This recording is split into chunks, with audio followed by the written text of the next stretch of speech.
Vamos abrir as nossas Bíblias no Evangelho de Mateus, capítulo 22, versículos 34 a 40.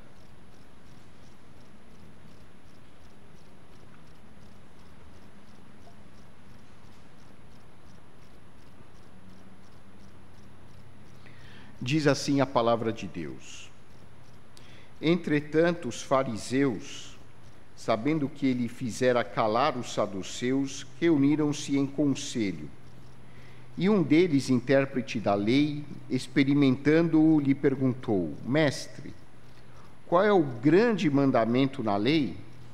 Respondeu-lhe Jesus: Amarás o Senhor teu Deus de todo o teu coração, de toda a tua alma e de todo o teu entendimento.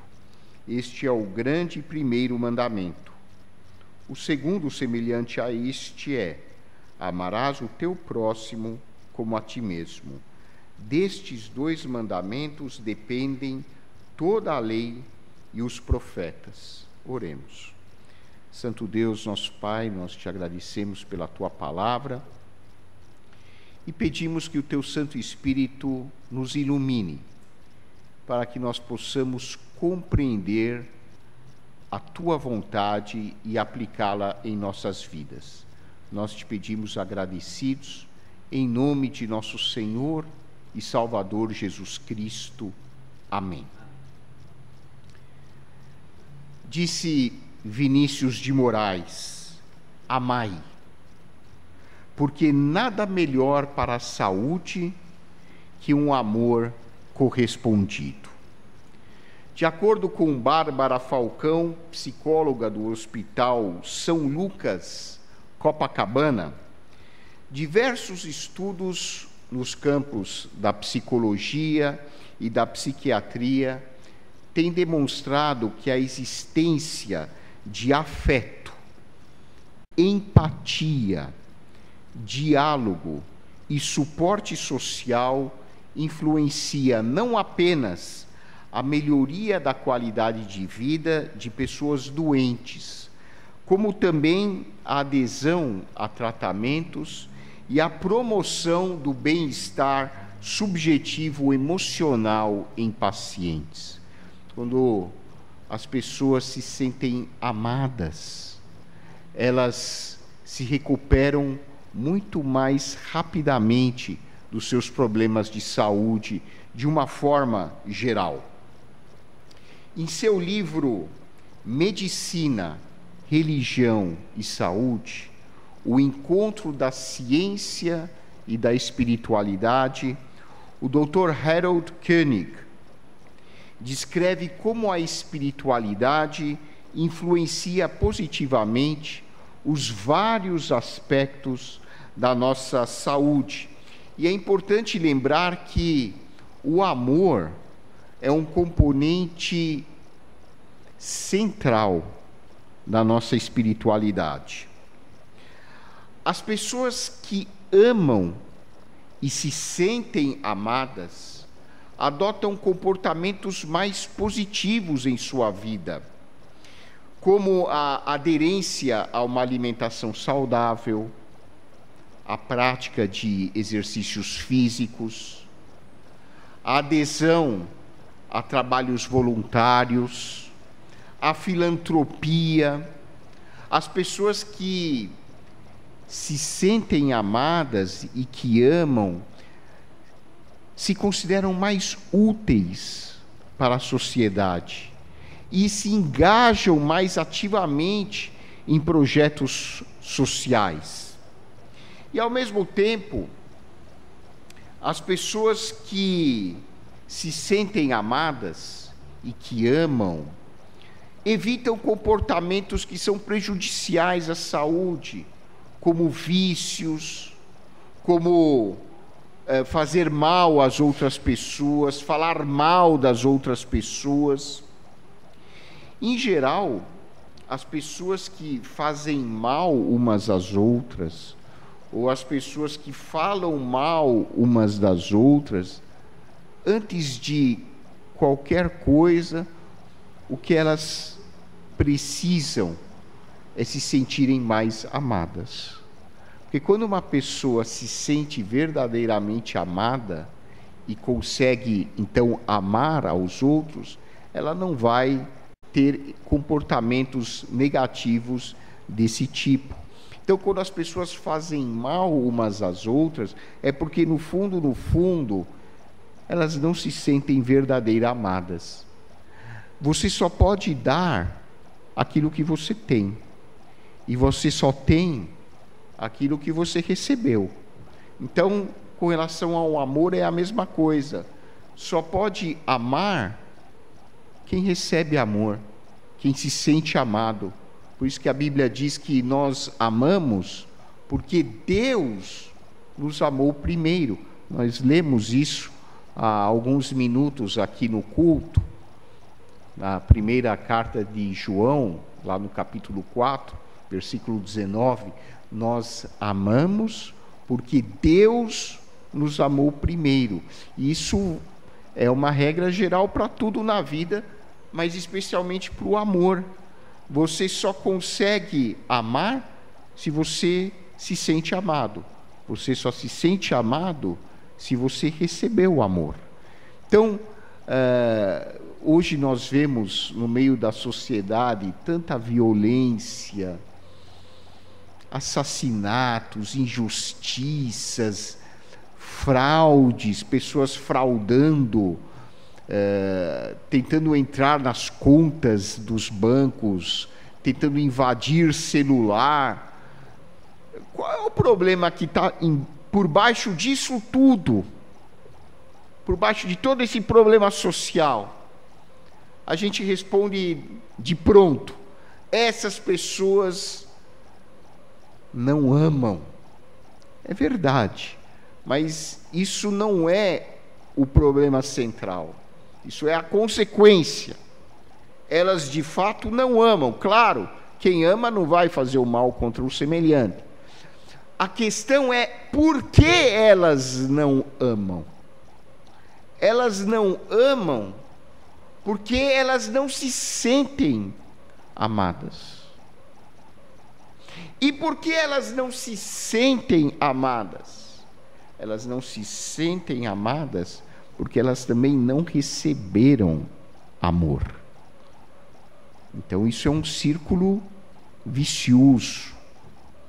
E a nossa sociedade é excelente em cobrar resultados. A nossa sociedade é excelente em impor condições para você ser aquilo que a sociedade espera que você seja. Mas a nossa cultura, a nossa sociedade são péssimas em ajudar você a receber amor. A nossa cultura não é a de dar e receber amor. A nossa cultura é de dar e receber cobranças. Em suma, quem ama adoece menos, vive mais e melhor. A ponto de hoje, praticamente todos os programas de saúde mental e de psicoterapia incluírem a compaixão como um elemento central do tratamento. Hoje, os livros de psicologia são unânimes em afirmar que nenhuma terapia pode ser bem-sucedida se não trabalhar a questão da compaixão, da empatia, da identificação de uns com os outros. Isso é espiritualidade. O amor é um componente nuclear de praticamente todas as religiões e das filosofias espirituais que surgiram ao longo da história. E, em particular, na teologia bíblica, tanto no Antigo Testamento como no Novo Testamento, o amor assume o aspecto central do ensinamento dos profetas de Israel e de Jesus e dos apóstolos no Novo Testamento. Se nós pudéssemos resumir o ensinamento ético da Bíblia, do começo ao fim, a palavra que resume tudo o que é ensinado é o amor. O amor a Deus e ao próximo.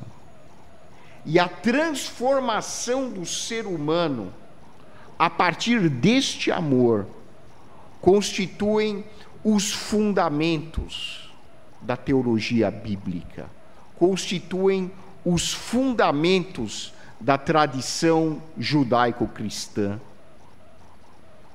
E hoje, mais do que nunca, nós precisamos retornar aos fundamentos. De uma maneira urgente, nós precisamos recuperar os fundamentos da nossa religiosidade, de uma religiosidade saudável. O amor a Deus, o amor ao próximo, o sentir-se amado e a transformação resultante da presença do amor em nossas vidas. É urgente retornarmos a esses princípios fundamentais se quisermos continuar existindo como humanidade. A humanidade é cada vez mais ameaçada de extinção.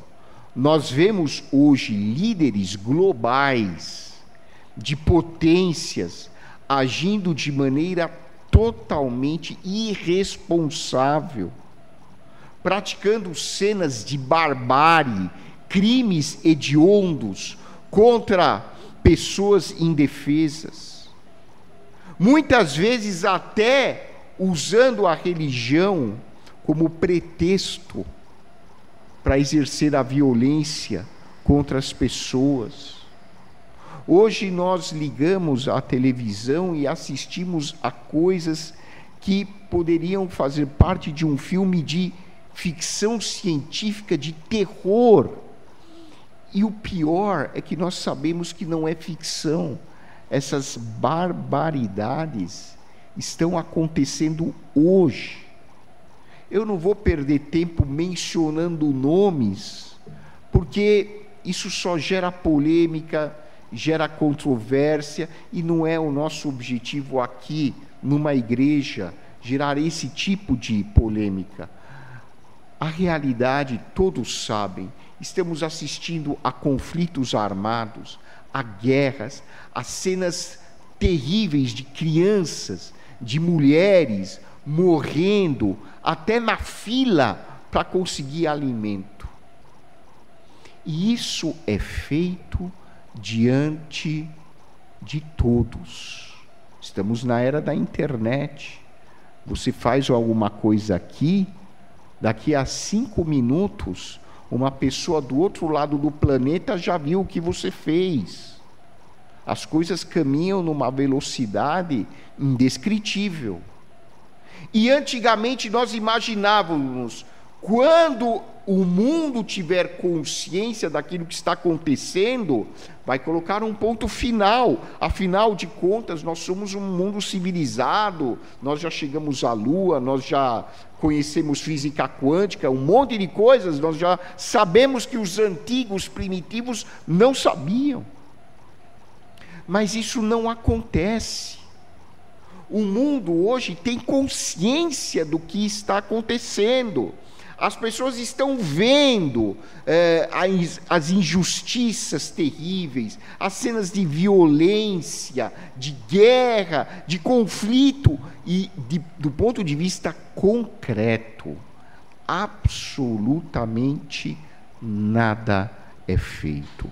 Apenas líderes protestam, falam que isso não é ético, que isso é feio, mas enquanto isso, as pessoas continuam sendo tratadas de uma maneira totalmente desumana. A ameaça de uma guerra nuclear e da extinção da humanidade não são mais fantasias de pessoas paranoicas. Elas são situações concretas.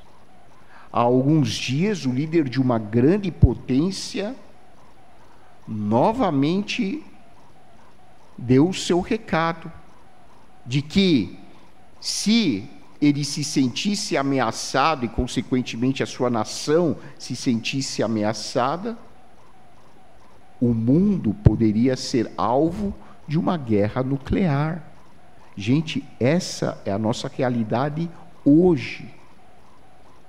Não apenas isso, a maneira desordenada como o ser humano trata o meio ambiente, a maneira nefasta como as pessoas exploram os recursos naturais do planeta, colocam em sério risco a existência de alimentos e de água potável para as gerações seguintes.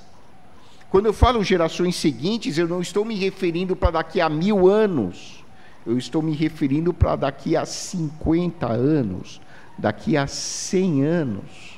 De acordo com algumas previsões, se o ser humano não mudar a sua política ambiental, em algumas décadas, uma porção significativa do planeta não terá mais condições de ser habitada. É muito grave. E as vozes dessas pessoas que dão esses alertas são sistematicamente ridicularizadas por setores importantes da economia e da política que se sentem ameaçados por causa de interesses mesquinhos, pessoais, de ganância. Não é de hoje que setores importantes da sociedade ridicularizam a religiosidade autêntica e saudável que valoriza o ser humano, que valoriza a dignidade das pessoas. Na época de Jesus, isso já acontecia. Por incrível que pareça, um dos setores que mais se opôs a Jesus Cristo foi o das pessoas religiosas. Foi o da classe religiosa dominante de Israel. E é interessante que poucas pessoas perseguiram tanto Jesus e ameaçaram tanto a sua vida e o seu ministério como o da classe religiosa dominante da nação a qual ele pertencia. E num desses episódios, os religiosos tentaram tramar uma armadilha contra Jesus. E mandaram um teólogo da época, um intérprete da lei, que era um professor de religião da época, pegar Jesus numa armadilha. Então, ele chegou para Jesus e perguntou: mestre, qual é o grande mandamento na lei? E a resposta que Jesus dá a esse professor de religião é que o amor constitui o fundamento da nossa salvação. O amor constitui o núcleo da verdadeira espiritualidade. E o que nós podemos aprender a respeito do amor? Nesse texto, Jesus nos ensina alguns princípios fundamentais sobre o amor. E o primeiro princípio é que o amor verdadeiro nos direciona a Deus em primeiro lugar. Vejam, a resposta de Jesus é direta. Ele não rodeia o assunto, ele não enrola. A resposta dele é curta e objetiva. O primeiro e grande mandamento é amar o Senhor teu Deus de todo o teu coração, de toda a tua alma e de todo o teu entendimento. Ou seja, Deus é o centro das nossas vidas. A nossa vida gira em torno de Deus. Se eu quiser de fato viver uma espiritualidade saudável e autêntica, Deus vai ser a realidade mais importante da minha vida. Esteja eu onde estiver, esteja vivendo a circunstância que for, a situação que for, seja ela boa ou ruim, seja agradável ou desagradável, seja uma situação em que eu esteja com saúde ou doente, e seja eu empregado ou desempregado, não importa. Deus será sempre o núcleo da minha existência. E é em função de Deus que eu vou viver. Por isso Jesus disse lá no Sermão do Monte: buscai em primeiro lugar o reino de Deus e a sua justiça, e todas as demais coisas vos serão acrescentadas. Vejam que Deus não é apenas um elemento importante a mais para eu incluir na minha agenda do dia. Ele é o elemento mais importante, central da minha vida, da minha existência. E tudo aquilo que nós formos planejar, como disse Tiago lá na sua carta, eu vou fazer isso, eu pretendo fazer aquilo, eu pretendo depois fazer uma pós-graduação, eu também quero comprar uma casa na praia, mas eu também pretendo tirar as férias, vou para Nova York, ou vou para uma cidade aí do interior. Tiago diz que isso mostra a nossa soberba. A pessoa que realmente vive uma religiosidade autêntica, ele vai dizer: Deus, o que é melhor para mim? Eu até tenho esses planos, mas eu quero, Senhor, que Tu direciones a minha vida. Se esses meus planos estão de acordo com a Tua vontade, que eles possam se concretizar, que eu possa comprar tal casa, ou viajar para tal lugar, ou fazer o tal curso, mas só permite, Senhor, se for da Tua vontade. E se algo estiver dentro da Tua vontade, que eu ainda não tenho consciência, que o Teu Espírito Santo me revele no meu coração. Quando nós, de fato, estivermos em harmonia plena com a vontade de Deus, você vai voar grandes altitudes. Vai passar por problemas, com certeza, porque o próprio Jesus disse que no mundo nós vamos passar por aflições, mas tem de bom ânimo, disse Jesus, eu venci o mundo. Então nós vamos ter problemas. Nós oramos aqui na oração de intercessão, quantos irmãos e irmãs doentes, alguns no hospital. Quantos cristãos hoje estão desempregados? Mas quando nós vivemos com Deus no centro das nossas vidas, nós passamos por todos esses problemas com o Senhor Jesus ao nosso lado. E quando Jesus abraça você, meu querido irmão, não há vale da sombra da morte que possa segurar a sua vida. Você vai passar por todos esses problemas, mas vai ser vencedor, porque Deus está com você. Se Deus está com você, não precisa de mais ninguém.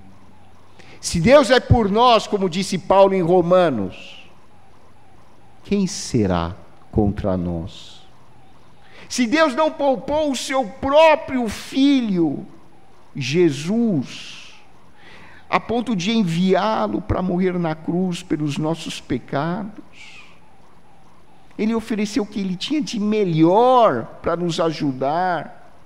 Imagina o que Ele vai fazer hoje com você e comigo, para nos abençoar. Deus não mede esforços para nos abençoar. Deus não mede esforços para fazer de você uma pessoa vencedora na vida. Mas essa comunhão só é possível se você colocar Deus no centro da sua existência.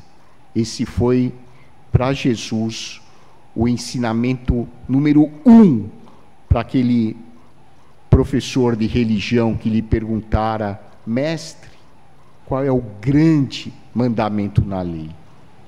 Por isso, Deus, por meio do profeta Oséias, fala com a nação de Israel, dizendo para eles: olha, misericórdia quero, e não sacrifícios, e o conhecimento de Deus, mais do que holocaustos. Até mesmo na religião as pessoas podem se perder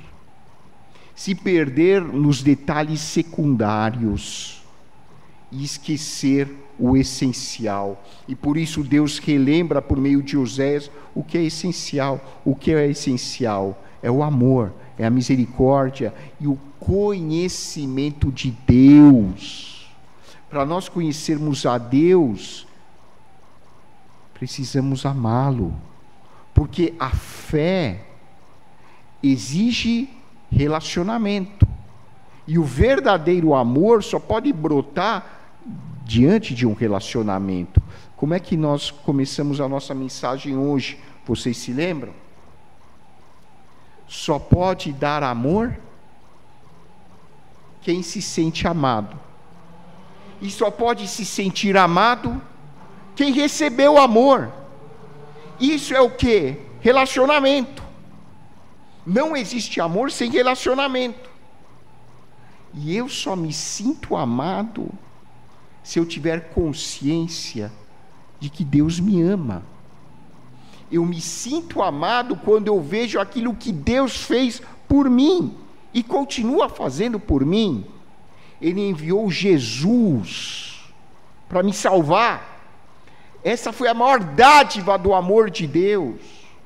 Você ofereceria o seu filho, que você criou com tanto carinho, para salvar uma tribo na África ou na Ásia, mesmo que você soubesse que o seu filho é a única pessoa capaz de salvar uma determinada tribo na África ou na Ásia da morte, da extinção, e você sabendo que o seu filho pode fazer isso, mas que ele vai morrer em função desse trabalho, você enviaria o seu filho mesmo assim?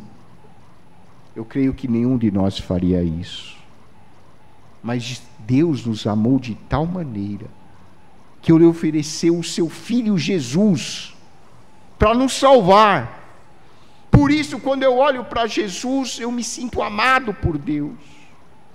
Quando eu vejo o que Deus faz na minha vida, eu me sinto amado por Deus. E porque eu me sinto amado por Deus, porque eu recebi esse amor de Deus na pessoa de Jesus, então eu tenho condições, aí sim eu tenho condições de oferecer esse amor ao meu semelhante. Mas se eu não me sentisse amado, se eu não tivesse recebido esse amor, o que eu ia poder oferecer para o outro, se eu não tenho nem na minha vida? E por isso decorre o segundo grande princípio do amor. Jesus coloca isso como um mandamento em segundo lugar, mas que decorre diretamente do primeiro: amarás o teu próximo como a ti mesmo. E é interessante que esse amarás o teu próximo como a ti mesmo tem dois aspectos, tem duas dimensões. Eu vou amar o meu semelhante, que é qualquer ser humano. Qualquer ser humano é meu semelhante. E eu vou amar também a mim mesmo. Tem muita gente que pensa que amar a si mesmo é pecado. Tem muita gente que pensa que amar a si mesmo é egoísmo, é individualismo, é egocentrismo, é arrogância, é jactância. Não, meu irmão, a Bíblia é muito clara, Jesus foi muito claro. Amar a si mesmo é um mandamento. Deus manda você amar a si mesmo, desde que você não coloque o amor que você tem por você mesmo acima do amor que você deve ter pelo seu semelhante. Tem que ser igual. Então, se você ama a si mesmo, isso é ótimo, desde que você ame o seu semelhante da mesma maneira. E por isso, a regra de ouro que Jesus ensinou: faça ao seu semelhante aquilo que você quer fazer a você mesmo, aquilo que você quer receber na sua vida. Faça ao outro o que você quer que seja feito na sua vida. Isso é o amor. Então, quando nós andamos no amor, nós vivemos um relacionamento construtivo, harmonioso e que permite que nós possamos conviver civilizadamente. E esse mundo, se estiver vivendo do amor, pode continuar existindo por muito tempo. Mas o que é o amor ao semelhante? Pastor, eu me sinto tão culpado quando se fala em amor, porque eu não consigo amar certas pessoas. Tem pessoas, pastor, que eu não consigo amar de jeito nenhum. Mas a Bíblia não manda você sentir amor por ninguém. O amor do que a Bíblia fala não é um sentimento. É totalmente normal você não gostar de algumas pessoas. É totalmente normal você não ter simpatia nenhuma por determinadas pessoas. Nós temos a tendência de sentir simpatia e de gostar das pessoas que compartilham dos mesmos valores que nós, culturalmente falando, profissionalmente falando. A Bíblia não está mandando você gostar das pessoas, de todo mundo. Quando a Bíblia diz que nós precisamos amar o nosso semelhante, o que ela está falando é de um amor ágape, o amor caridade, o amor atitude, é um comportamento que não tem nada a ver com sentimento. Amar o semelhante é desejar o bem ao seu próximo. E dentro do que estiver na tua governabilidade, fazer o bem ao próximo. Isso é amor. Aquela pessoa do seu trabalho que tenta te prejudicar, que tenta falar mal de você para o seu superior, para o seu gerente, que inventa mentiras a teu respeito, você não precisa gostar dela, mas deseje no seu coração que ela seja abençoada de verdade por Deus, que ela se sinta de verdade amada por Deus. Porque no dia que essa pessoa se sentir de verdade amada, ela vai fazer o bem às outras pessoas. Ela não vai querer mais prejudicar ninguém. Mas para isso ela precisa se sentir amada. Então deseje o bem a ela. Quando ela tiver necessidade de uma ajuda, e você tiver a oportunidade de ajudá-la, ajude. O apóstolo Paulo escreve em Romanos para nós fazermos o bem aos nossos inimigos. Jesus disse que nós devemos amar os nossos inimigos e fazer o bem a eles. Quando eu ligo a televisão e eu vejo certos líderes religiosos pregando, e vejo certos líderes políticos falando, eu confesso a vocês, eu não gosto deles. Não tenho simpatia nenhuma por nenhum deles. Mas no meu coração eu desejo ardentemente o bem para eles. Eu desejo que eles sejam muito abençoados, que eles se sintam amados por Deus, porque no dia que eles conhecerem realmente o que é o amor, eles não vão pregar as coisas que eles pregam, eles não vão praticar as coisas que eles praticam, mas para isso eles precisam ser abundantemente tocados pela graça e pela misericórdia de Deus. Então, deseje o bem ao seu semelhante e faça o bem a todos dentro das tuas possibilidades. E finalmente, Jesus ensina uma verdade.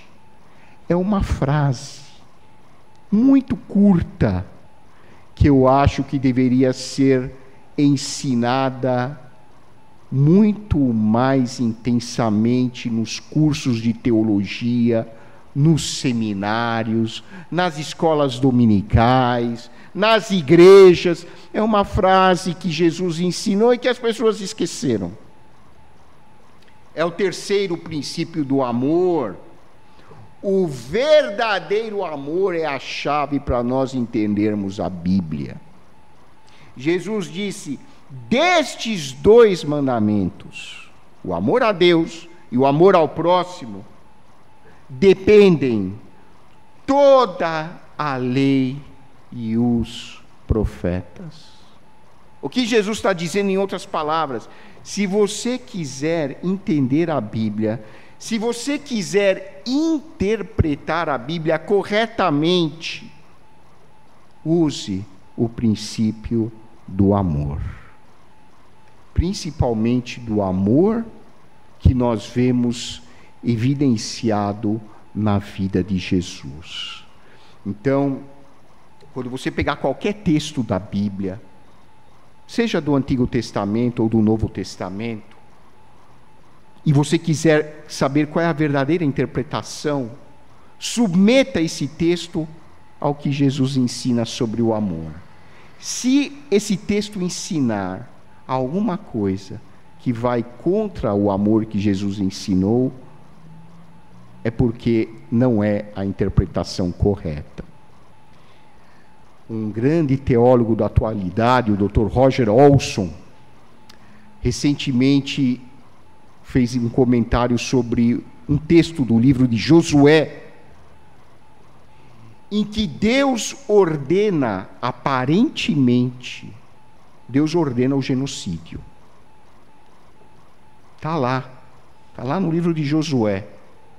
Deus fala assim para Josué, está escrito: olha, você vai entrar com o povo de Israel e você vai matar todo mundo, hein? É para matar boi, é para matar criança, é para matar mulher, é para matar todos os cananeus. É para matar sem misericórdia. Está lá no livro de Josué. Pastor, está na Bíblia. Ok. Mas, lembre-se, o fato de estar na Bíblia não quer dizer que tudo serve de modelo para o meu comportamento hoje. Por isso que nós aprendemos da própria Bíblia. A Bíblia é uma revelação progressiva e Deus permitiu que os autores da Bíblia expressassem em sua linguagem cultural aquilo que eles experimentavam em relação a Deus. No livro de Josué, é óbvio que Deus não manda matar ninguém, não manda matar criancinha, não manda matar mulher, porque não é isso que a gente aprende de Jesus, que nos ensina a amar as criancinhas, porque dos tais é o reino de Deus.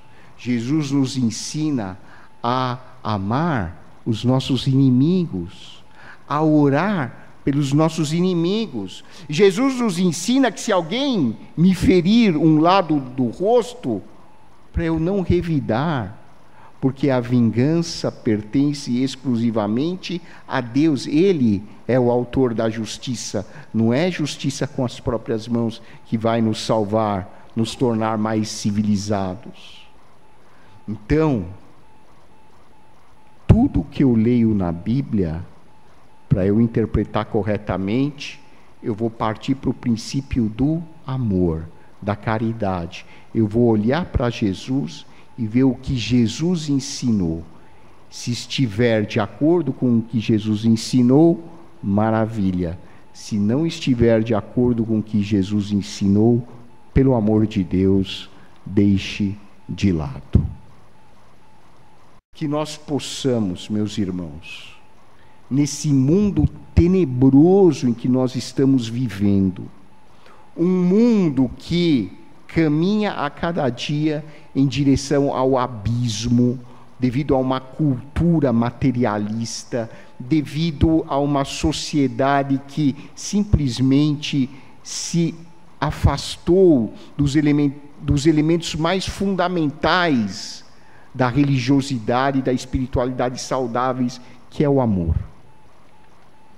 Que nós possamos retornar aos fundamentos, que possamos valorizar aquilo que Jesus valorizou, o amor a Deus em primeiro lugar, o amor ao próximo como uma decorrência natural do amor a Deus, e buscar conhecer a vontade de Deus baseado no princípio do amor que Jesus revelou do Pai. Que Deus nos abençoe.